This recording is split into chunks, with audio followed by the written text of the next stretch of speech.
Hello everyone, সবাই কেমন আছেন? আশা করি ভালো আছেন। দেখতে পাচ্ছেন গ্রামের দৃশ্যগুলো কত চমৎকার। আর এখানে দেখতে পাচ্ছেন একটা জাল পাতা রয়েছে, এগুলো হচ্ছে চায়না একটা জাল। তো এখানে আসলে খুবই সুন্দর মাছ রয়েছে এবং এই জালের মধ্যে কিন্তু মাছ রয়েছে। দেখেন কত সুন্দর দৃশ্য। গ্রামের দৃশ্যগুলো আসলে খুবই চমৎকার হয়।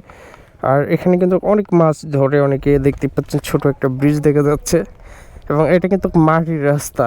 দেখেন গ্রামের মেঠো পথ। আর দেখতে পাচ্ছেন পাশে ধান ক্ষেত রয়েছে এবং এই পাশে দেখেন মাছ রয়েছে।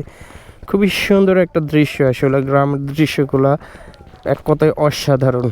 তো দেখেন কত সুন্দর আশেপাশের পরিবেশটা এবং গ্রাম বাংলার দৃশ্যগুলো আসলে আমার কাছে খুবই ভালো লাগে।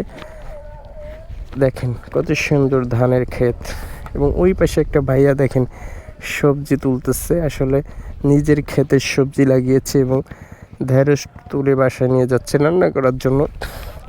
তো দেখতে পাচ্ছেন কত চমৎকার একটা দৃশ্য।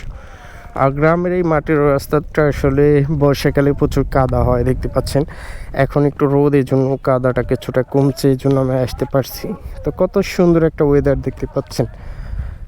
গ্রামের দৃশ্যগুলো আসলে খুবই চমৎকার। দেখেন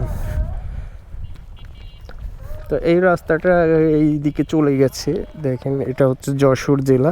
তো খুবই সুন্দর একটা জায়গা, কত চমৎকার একটা জায়গা এবং এখানকার ওয়েদারটা খুবই সুন্দর এবং খুব সুন্দর কিন্তু বাতাস হচ্ছে এখানে।